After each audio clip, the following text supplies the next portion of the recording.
this is going to be something a bit different. I'm in my beauty space and I just didn't feel like moving the camera, so that's where I am right now. But I wanted to share my story with you all for a number of different reasons. It's been on my heart for a while to share this story. It's been nagging at me and nagging at me. What I'm about to share with you, no one else knows except for my husband. No one knows any of this at all except for my husband. I mean, people know I had a miscarriage. Select few family and friends know that I was pregnant and that I had a miscarriage before, but no one knows the whole story behind it except for my husband, because he was a part of that. So I'm gonna try not to cry and I'm gonna get into this. This has been, first off, it's probably gonna be a very long video, so thank you for watching in advance. Get a snack or something because it's probably gonna be pretty long, but something has been nagging at me for like 2 weeks now, and like I said, I've never shared this. I don't even think I've told myself the story again out loud, like ever really thought about it. I don't deal with things very well. When it comes to like traumatic or hard things, I don't deal with them very well. I honestly I try to just keep myself busy until my mind forgets about it, until it's brought back up again. And so I don't think that's healthy, but that's the way I deal with things. And that's kind of the way I dealt with this. And so I'm so nervous. I don't know why. But that's kind of the way I dealt with this. I don't think I've dealt with it completely. And yes, I have two other wonderful children that I birthed. But that doesn't mean you forget about what could have been or what would have been. So the reason I feel like I felt compelled to do this is because, well, one, like I said, something was just nagging at me to talk about it. And then after that, like what really pushed me over the edge was I was scrolling through YouTube as I normally do, and there was a video of Gabrielle Union on Dr. Oz, and she was on Dr. Oz talking about that she'd had like 8 or 9 miscarriages, like so many that she lost count. And how she's like, for the last maybe, what did she say, I think 6 or 7 or 7 or 8 years, she has been in a cycle of constant IVF, like either coming off IVF, being in the middle of IVF, or about to start IVF. And so she was just basically talking about how traumatic it was, and how her experiences and how she feels about, you know, how about everything, having difficulty getting pregnant. So when I saw that, I was at work a couple of days ago and I was almost in tears. I had to go to the bathroom and get myself together because it touched me so much, and it kind of popped in my mind like, you need to talk to someone about your story, or I don't know, you're gonna bust. Like, you just need to talk to someone about your story. So I decided to share it here, because if you guys are like me, then maybe this will help somebody else. This is therapy for me, but I'm hoping that it'll maybe help one of you all as well. So I'm gonna start from the beginning. I am 31 years old, if you guys did not know, and my husband and I have been together for about 10 years. So we decided that we wanted to get married. We met when I was 21. We decided that we wanted to get married when I was like 23 and a half. So I was still very young, and we had the wedding planned for 2 years out. In between that time, for some reason, and this, no one else knows this, for some reason in between that time, I don't know why we thought this was a good decision. I think it was more so me pushing it, but we decided we wanted to have a baby before the wedding. So me, like knowing my body, I had already asked my doctor questions maybe 3 or 4 years before. I have never gotten regular periods. So I started my period when I was 13, and after that I've gotten 2 or 3 periods a year if I am not on birth control. If I'm on birth control, it's regular. If I'm not on birth control, I'm getting 2 or 3 periods a year max. And so they're always very heavy. They're very crazy periods. But anyway, like when I was about 19 or 20, I wasn't thinking about having a baby, but I asked my doctor and I said, you know what, am I going to be able to get pregnant? Like, is this going to be a problem that I don't have regular periods? And the doctor said, you're probably going to need some type of fertility aid. I can't tell you how deep of a fertility aid you're going to need, or how invasive that process might be, but you probably will need some type of fertility aid. So from that age, I already knew that I was probably going to have difficulties getting pregnant. So I think part of my decision to want to have a baby at like 23 with my husband, who was then just my fiance, I think the choice to do that, one was fear that I wouldn't be able to have a baby, or that, you know, it might take a very long time for me to be able to have a baby. One was fear of that, and then two, I honestly think part of it, if I'm just being honest with myself, you guys know my husband already had a son when we met, so maybe part of me was like trying to compete with that, you know? I don't know. So there were, I don't know what I can't even tell you what the reasons were at this point, but I know those probably had something to do with it. But I think it was a dumb decision now that I look back, but we wanted to have a baby. So like I said, I already knew I'd have problems. So we went to the doctor, and the doctor gave me something to jumpstart my period, and then started me on Clomid. Now Clomid, if you guys don't know, it's a pill that you take starting the first day of your period. So for 3 days you take, depending on your dosage, you take one, well for me the first time it was one pill the first 3 days of my period, and then you have a window where you're supposed to have sex when you ovulate. So that's the medication that he put me on. I don't know, I feel like my doctor should have kind of questioned. I was 23, I was unmarried. I guess it's not their job to question that, but I don't know. I feel like he should have kind of questioned, like, are you sure you want to do this? Are you sure? I don't know, but he didn't say anything. He just put me on the medication because he knew my struggles. So I take the Clomid the first round. It didn't take. I take it the second round. Sorry, my husband called me, so he kind of interrupted me, so I forgot where I was. But I got to the second round of Clomid, and with the second round of Clomid you take 2 pills for the first 3 days of your period. And so the hormones are awful. They give you hot flashes, stomach aches, all types of stuff, but whatever. I took it, and this time it takes. So I take a pregnancy test maybe a couple days after when they said I could take a pregnancy test, and it's positive. I took several. I probably took 5 or 6, and they're all positive. We were so incredibly happy, and we were just so happy. Like, I was like, oh my god, I can't believe this worked. So I called my doctor and asked him, like, what do I do now? And he basically said, you know, there's no such thing as a false positive. If the pregnancy test says positive, it tests for MSG, MCG, something. It tests for something, and if you have that something in your bloodstream, then you are pregnant. There is something there. So we were so happy, set up our 6-week or 7-week appointment or whatever it was supposed to be, and as luck would have it, this is why I don't understand why I decided to start the process at that time, because I had a Vegas trip, a girls trip planned with my girls in like 2 weeks after I found out I was pregnant. So I'm like, oh my gosh, so now I have to go to Vegas, pregnant, but whatever, I'm on cloud 9. I'm super happy. Of course we told our parents, and I told my friends because I was going on the trip with them, and obviously they were going to wonder why I wasn't drinking. So I did tell them. So everyone was just so happy. We were so happy. And the 2 weeks passes. I get ready to go to Vegas, and it all goes downhill from there. So I wake up the morning I was supposed to go to the airport, and I'm spotting. And you know what? I've read so much stuff at this point, and I'm like, it's okay to spot while you're pregnant. Like, many people spot while they're pregnant. So that's fine. I get on the plane, and by the time I get to the airport and get on the plane, it's like a full period. It's more than spotting. It's more blood. It's nothing crazy, but it's more blood. So I'm like, okay, this is a little more than spotting. But you know what? I know someone who had their period until they were about 6 months pregnant. Like, I know someone personally like that, and I've read that can happen, and that doesn't mean anything is wrong. So I'm fine. Like, I'm trying to psych myself up. I'm on this plane, and I'm like, this, you know, I'm fine.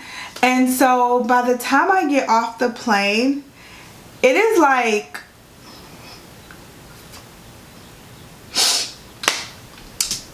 sorry, by the time I get off the plane, I mean, I am just bleeding like a lot. And so, I mean, we get off the plane. I know I'm bleeding, but I didn't really say anything. I didn't want to like drag down the mood, so I didn't really say anything. So we get to our hotel room, and I run to the bathroom, and like I didn't have any tampons or any pads or anything on me because I don't get periods, so I don't even travel with those. Like I don't even keep them in my house. I barely, like I keep a couple panty liners in my house because I don't get menstrual cycles, and so I don't have anything. So when I was at the airport, I like put tissue in my underwear so I can just make it, because I didn't think it was gonna be that. I thought I was just spotting a little bit and I'd be fine. So by the time we get to the hotel, I go to the bathroom and there is so much blood. Like there is just so much blood. I mean, I've never seen this much blood, and it is just like coming out. And at this point, I'm texting my husband and I'm like, I don't know what to do. There's so much blood. I don't know what to do. I don't know what to do. Like, what should I do? So I'm in the bathroom for like 45 minutes, and there's like all these blood clots kind of coming out and just crazy, crazy blood. And I'm like, okay, I can't sit in here. I gotta go to the hospital. So I didn't even tell my friends. They're outside of the room and I know something is wrong, but I wasn't really talking. And I just grabbed my stuff and I leave. I didn't even tell them where I was going. I just grabbed my stuff and I just leave out the room. I grab my purse and like my phone. And I get to the lobby and I call my husband and I'm like, I'm on my way to the hospital. Like, I don't care.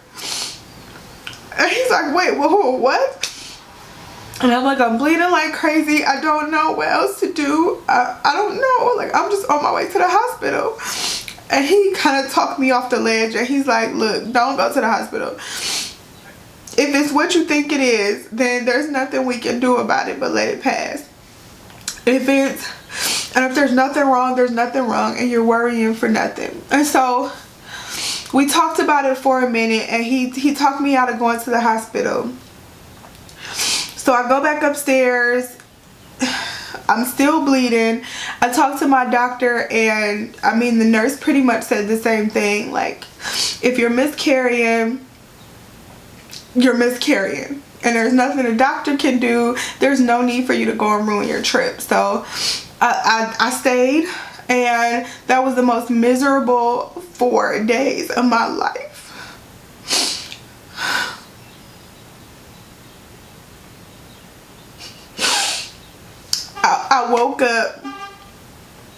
I woke up the next morning. I mean, I tried to enjoy my day. Like, I woke up the next morning and I wasn't bleeding as much, but I was still bleeding a little bit. So I'm still like holding on to hope. Like, maybe it's just my period.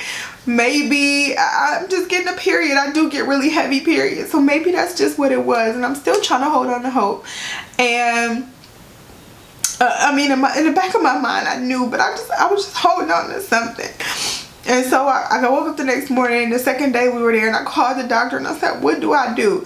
And she's like, you know what? You need to go somewhere, relax. She's like, you can have a drink. You're still very early on. And if the baby's there, you can have a drink and the baby will be fine. Like, just go relax and try to relax and not think about it. Of course, that was impossible. Like I said, that was the most miserable 4 days of my life. So finally I get home. At this point, the bleeding has slowed down, damn near stopped, and I'm like, okay, I feel better. Before we left, I bought this onesie, and it had a little Vegas saying on it. I forgot what it even said, but it was a white onesie with black letters, and I bought it, and I was like, this is gonna be for my baby. This is gonna be for my baby. And I held on to that onesie for so long. And I let my kids wear it, my girls wear it, but I held on to that onesie. My husband had to hide it because he knew I would get sad every time I saw it, but I bought that onesie. And I was like, this is for my baby. But anyway, we get home. I get home, and my husband, we're just kind of talking, and I make a doctor's appointment so I can go into the doctor either the next day or the day after and get a blood test just to confirm that everything's okay. So I still had high spirits at this point. I go get the blood test. They told me the results would be back the next day or the day after. I can't remember, a day or two later. At this point, I probably would have been very close to like 6 weeks. And the doctor calls me to give me my results. And she says they don't see a baby. She's like, you're not pregnant. There's no baby. And I'm like, well, what do you mean? I saw the pregnancy test. Like, they said I was pregnant. And she was like, no, there's no baby. So I was devastated, obviously. Like, broke down crying at work. I had to leave. And I just really stayed in bed like the rest of the day. I was angry. I was just upset. I was angry at myself. I was like, I should have stayed home. I should have never went to Vegas. Maybe, I don't know. I was just like, maybe I shouldn't have went to Vegas. And I didn't drink in Vegas. I didn't have a sip of alcohol. Like, I was so scared. And I was like, no, I don't want any. And I didn't drink at all. And I was like, well, maybe I should have did this or I should have did that. I should have just stayed home. I was angry at God. I was angry with myself. I was just angry and I was upset, and so much was going through my mind at that point. So, I mean, everybody tried to comfort me, but it was just, I don't know, it was a really, really tough time. And so I know, looking back now, it was for the best. I don't think we were ready to have a baby at that point. I don't think I was mentally ready to have a baby at that point. But as soon as you pee on that stick and hear that you're pregnant, your mind instantly goes into mommy mode. I think every woman's mind like instantly goes into mommy mode. Like, I'm a mom. Like, everything you do, like, I'm in Vegas, we're at like clubs and stuff, and I'm like holding my stomach like like don't bump into me, don't, like, I am like so protective over myself, and like your mind instantly goes to mommy mode. And so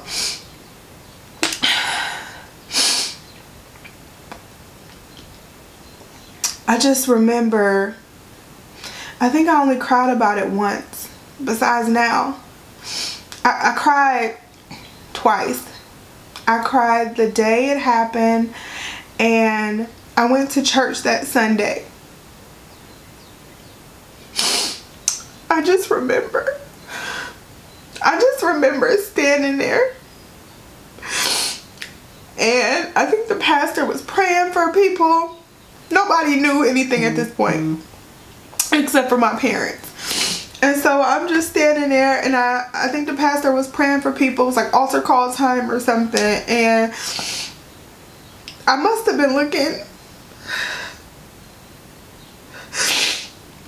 I must not have been looking good, because my dad is like, are you okay? And I was like, yes. And then instantly I was like, no. And I just broke down crying.